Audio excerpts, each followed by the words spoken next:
After a fierce joint operation, Huo Yuhao and Elder Song finally succeed in capturing Nangong Wan, the second elder of the Holy Spirit cult, a level 93 title Douluo known as Tianwu Douluo. Such a figure is normally untouchable, someone who stands at the pinnacle of the continent's dark power structure. Yet under the overwhelming pressure exerted by Huo Yuhao and Elder Song working together, Nangong Wan is defeated and taken alive. This alone is enough to shake the foundations of the Holy Spirit cult, because capturing a title Douluo is far more difficult than killing one. A living captive represents secrets, intelligence, and leverage.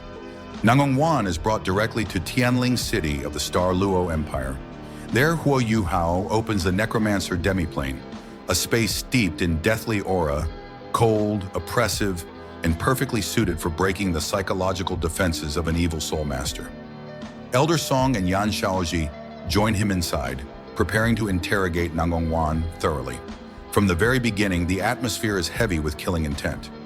Yan Shaozhe makes it clear that if Nangong Wan refuses to cooperate, his cultivation will be crippled first, his soul rings destroyed, reducing a once mighty title Douluo to a living corpse.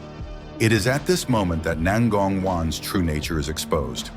Faced with the possibility of losing everything he has cultivated over his lifetime, the pride of a title Douluo collapses instantly. Before Huo Yuhao can even resort to more extreme measures, Nangong Wan takes the initiative to surrender. He openly declares that as long as his cultivation is spared and his life preserved, he is willing to betray the Holy Spirit cult, obey Huo Yuhao's commands, and provide intelligence in exchange for survival. This sudden submission surprises everyone present, including Huo Yuhao himself. Nangong Wan does not struggle, does not bargain endlessly, and does not cling to blind loyalty. Instead, he chooses the most pragmatic path.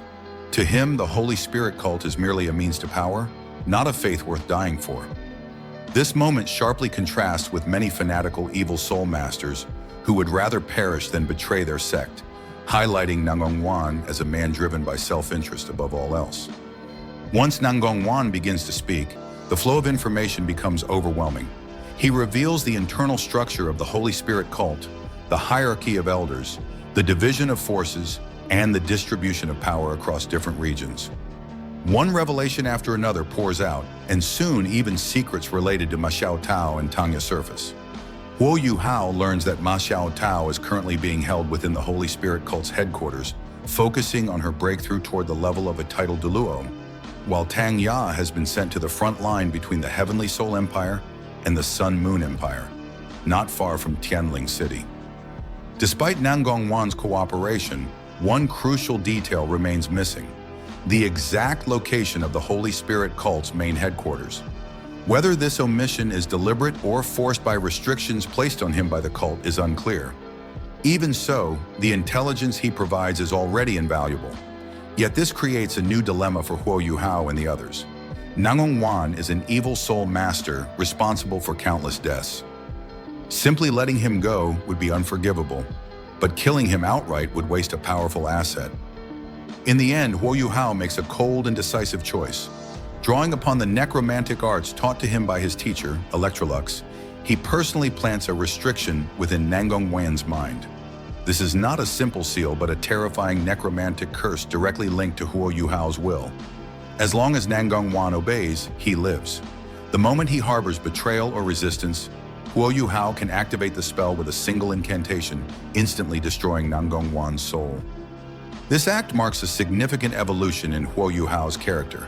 He is no longer merely a talented young soul, master fighting for survival. He is beginning to wield life and death as tools, using darkness to counter darkness. There is no hesitation, no moral struggle. He understands that facing the Holy Spirit cult requires methods just as ruthless as theirs. With Nangong Wan firmly under control, a daring plan takes shape. Through Nangong Wan, Huo Yuhao learns that the seventh elder of the Holy Spirit cult, known as the Masked Douluo, has recently gone missing. The truth, known only to a handful of people, is that Huo Yuhao and Elder Song personally joined forces to kill him. This creates a perfect opening, one that cannot be replicated. Huo Yuhao decides to impersonate the seventh elder himself. It is an audacious plan bordering on madness. The Holy Spirit cult is a nest of vipers, filled with evil soul masters who excel at suspicion, cruelty, and betrayal. One wrong word, one fluctuation of soul power, and Huo Yuhao would be exposed instantly. Yet the logic behind the plan is flawless. No one except Nangong Wan knows the seventh elder is dead, and no one would suspect Nangong Wan of betraying the cult so quickly after being captured. Elder Song and Yan Shaozhe are deeply concerned. They understand better than anyone how dangerous this infiltration will be. However, they also know there is no better option. Tang Ya's situation is urgent, and Ma Xiaotao's fate within the Holy Spirit cult grows more uncertain by the day. In the end, they choose to support Huo Yuhao fully. To maximize safety, Elder Song and Yan Shaozhe hide themselves within Huo Yuhao's undead demiplane, ready to act if the situation spirals out of control. Huo Yuhao then activates a powerful soul skill, perfectly disguising his appearance, aura, and even soul power fluctuations to match those of the seventh elder, the Masked Douluo. The transformation is flawless, down to the smallest detail. Under Nangong Wan's guidance, Huo Yuhao walks straight into the Holy Spirit cult's frontline headquarters. Every step forward is like walking on the edge of a blade. The air is thick with sinister soul power, and evil soul masters move about freely, radiating malice and killing intent. Yet no one questions him. The authority of the seventh elder is absolute, and Nangong Wan's presence at his side further reinforces the illusion. Then at last, Huo Yuhao sees her. Tang Ya, now bearing the title of Blue Silver Saintess, stands before him. Outwardly, she appears calm, composed, and loyal to the Holy Spirit cult. But beneath that surface lies the person Huo Yuhao has been desperately searching for. The moment confirms that everything he has risked so far has been worth it. The infiltration is a success, but this is only the beginning.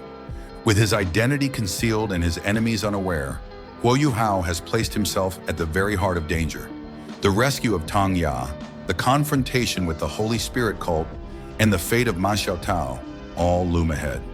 Episode 138 sets the stage for a high-stakes operation where intelligence, deception, and resolve will matter more than raw strength. Huo Yuhao has stepped into the shadows willingly, wearing the mask of his enemy, and from this moment on, the Holy Spirit cult is no longer hunting him alone. He has entered their domain, ready to strike from within. As the shadows deepen and the Holy Spirit cult tightens its grip, Huo Yuhao has already taken his first step into the enemy's heart. Disguised, surrounded by danger, and standing face to face with Tang Ya once more, the real battle has only just begun. What awaits him next is not just a rescue, but a deadly game of wits where a single mistake could expose everything. Will Huo Yuhao successfully bring Tang Ya out of the Holy Spirit cult? Can his disguise hold under the scrutiny of so many powerful evil soul masters? And what fate awaits Ma Xiaotao within the cult's headquarters? If you're excited for what's coming next, don't forget to like the video, share your thoughts in the comments, and subscribe for more in-depth Soul Land 2 updates and analysis. Thank you for watching, and we'll see you in the next episode.